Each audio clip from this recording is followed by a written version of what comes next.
Greetings again, Science 110. It's been a while since my last video. I got a haircut, as you can see.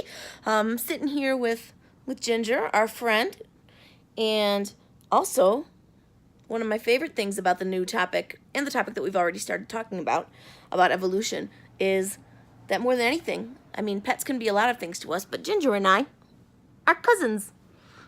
We may be 30 billionth cousins, 220 million times removed or something like that. Oh, it looks like she doesn't want to sit here anymore. But sometime in Earth's history, there's some small mammal, probably skittering around under the feet of the dinosaurs, that is a direct ancestor of both her and me. Now, I don't know about you guys, but to me, that's just awesome. Just makes me feel so connected to every other living organism in the world. So I think it's actually pretty cool. So sometimes, you know, Ginger and I, mammals, cousins. She's my cousin. So even though we love all of our critters, and your dog, your cat, your horse, whatever have you, is your cousin, so are all living organisms on the earth to some degree or another. And we are going to get into the biodiversity of organisms. Sorry, I'm not really looking at the camera, but I move my eye over this way, I think I am. It's different making a video on your own, but I'm definitely enjoying this for this class. I wish I'd made more, but maybe I'll keep working on it. Anyway, we are getting into discussing biodiversity, and I want to start out with not the organisms that most of us are familiar with. Ginger, for example, being a cat. A lot of people like cats and dogs. A lot of people like very big cats, tigers, lions, etc. There's a special word for those, and they're called charismatic megafauna or charismatic macrofauna. What does that mean? Well, basically, most simple translation is big animals that everybody likes.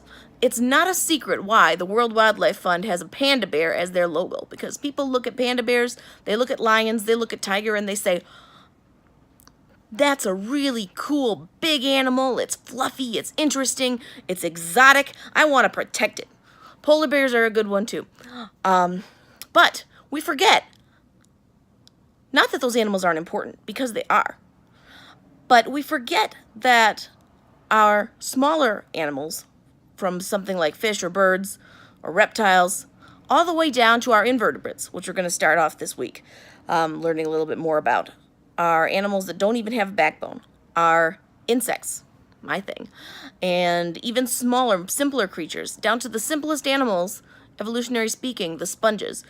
We have to look at all of them, and they all have important places in the world. There are many endangered insects, and not just the honeybees and wild bees that we're most familiar with. There's endangered little butterflies. There are smaller insects, mites, and nematodes, little worm things that live in the soil.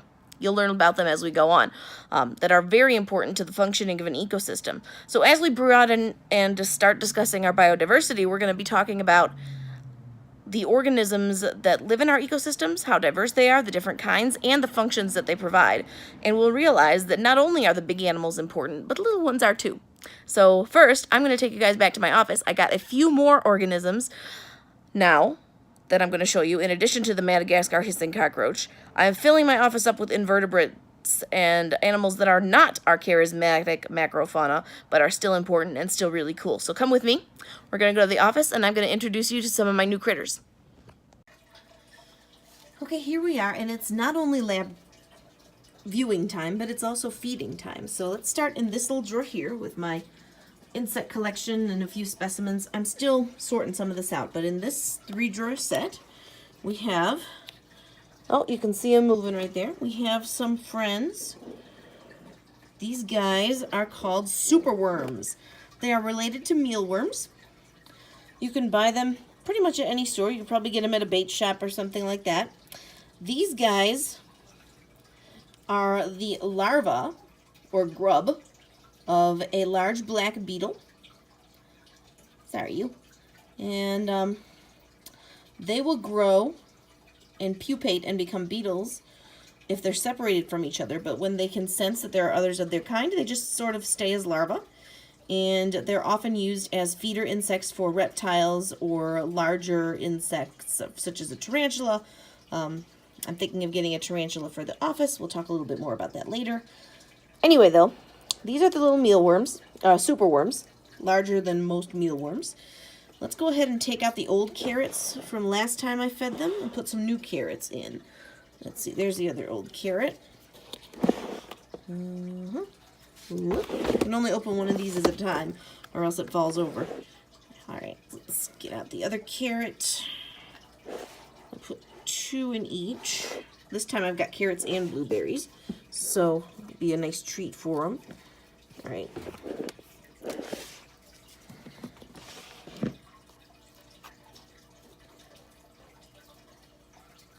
Well, occasionally you'll get a dead one, or just a shed skin. It happens, but in general, they're all doing very well. Alright, so now I've got their old... Toss the old food. And here I have a nice little smorgasbord of new food for them. So let's grab... And I sprayed these down so they're a little moist as well. So they get a lot of moisture, as well as nutrients from the carrots and blueberries. So 1 carrot, 1 blueberry per thing. Well, what are we going to do with the rest of the carrots and blueberries? You'll see. Alright. Start here. Carrot and a blueberry. I usually like to... They should be able to get air in through the cracks, but I like to leave it open a little bit. Anyway, carrot and blueberry. I'm missing a blueberry. So this is what I do most days. Got to maintain these critters as well as do work and prepare for class. So there we go. Alright, so this one seems to be easiest. So let's squish the blueberry a little, get it open. See if this guy... Oh, it's okay, it's okay. I'm very friendly to these guys. I just chat with everybody. Although someday they may be tarantula food. So I won't give them individual names, but there you go. See, he's already... Oh, maybe not. Don't you want the blueberry? You know you want the blueberry. Well, he's going past it, but we'll leave it in there.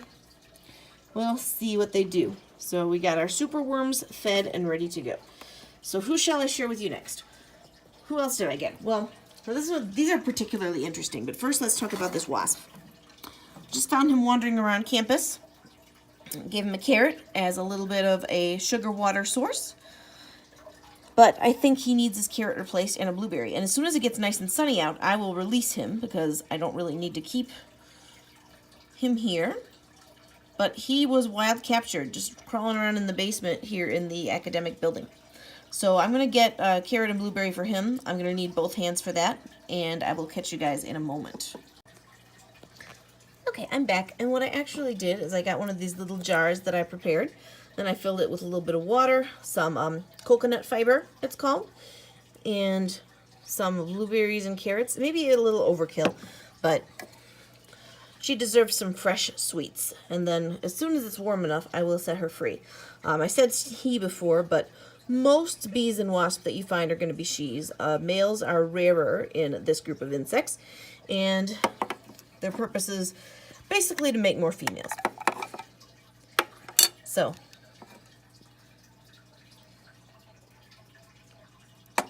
she's not really moving, so I'm going to be risky here. Here's the fish, by the way.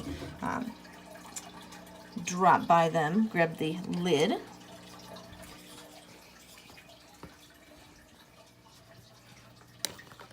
So we can close her up as soon as we get her in there. All right.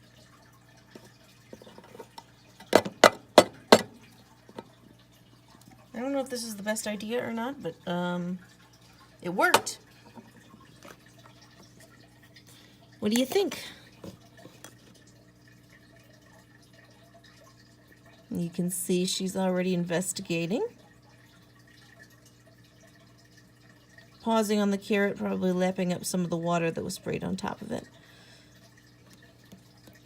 This is going to be a better environment for her than the other container, and I'll twist that closed in a little bit. Now these guys I wanted to introduce you to, these are called planaria. They're actually a simpler invertebrate, also sometimes known as flatworms. Let's see if I can get a good view. It's difficult. You can see that they're little worms tapeworm-like creatures crawling around. Here we go. Oh, this one's moving. This one's moving. Perfect. If you watch, he's approaching. They've actually got sort of triangular-shaped heads with what look like two little eyes. They're actually just eye spots. Ah, see, you can see his triangular-shaped head. You would also see two eye spots on there. They are not true eyes, but they function as very, very simple precursors to eyes. They actually can sense light. So he is moving at top speed. I need to feed these guys. So what do I feed planaria? Well, these guys are actually carnivorous. And according to the instruction booklet that came with them, I need to feed them chicken livers. So I have a chicken liver right here, and you can guess I was pretty surprised when I realized how big these chicken livers are. Got them at the grocery store. So I'm just going to cut a small piece off of this. I guess when you think about it, our liver takes up a lot of our abdomen, so a chicken, even if it's only, you know, small size, it's still going to have a pretty big liver. So I will break down this chicken liver, take a little piece, and we'll put it in with the planaria, and you'll see how quickly they gravitate to it. All right. Well, here we are. And as you can see, these guys have wasted zero time in getting over to where I put the chicken livers in, gathering around to start eating them.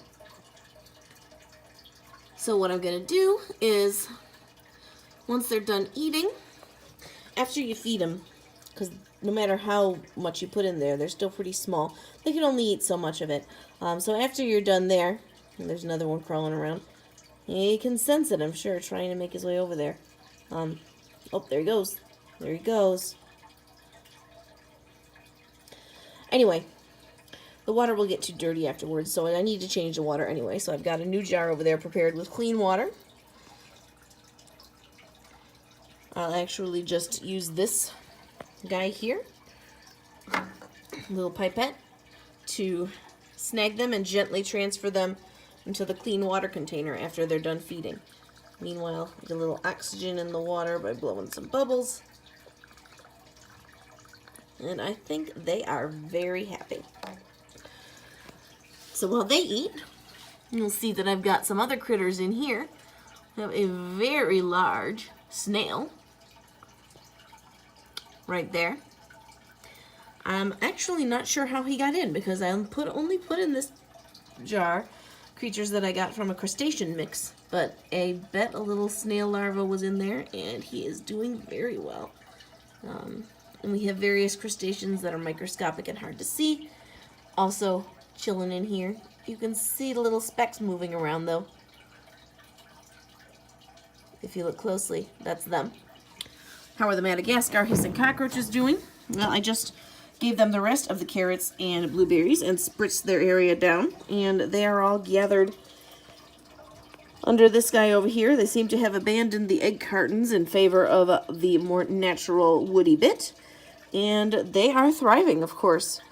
So just gently put their little hide back down. They prefer it dark and nighttime. And come back over here and feed the fish and call that an office visit for the night. So I hope that seeing everything in here is giving you guys an awesome look at some of the cool invertebrates that I have in my office. And the activities planned are going to show you, let me give them a little treat this time. These are bloodworms, actually another type of invertebrate. These are, of course, dried, but they are small insect larvae as well. Fish love them. Anyway, the activities following will help introduce you to some more invertebrates. And next week we'll talk a little bit about vertebrates. We'll talk a little bit about environmental science, and then we'll get into a little a project for you guys. Should take just a couple weeks, last couple weeks of class, to tell me a little bit about what you've learned, and we'll be good to go. Thank you very much for joining me. This will probably be the last video. I make no guarantees, but probably. But they've been fun to make, and I have enjoyed sharing my interest in biology and the sciences with you, and I hope that you've gotten a lot out of the course. So read on for week 13 activities, and I will catch you guys later. Goodbye.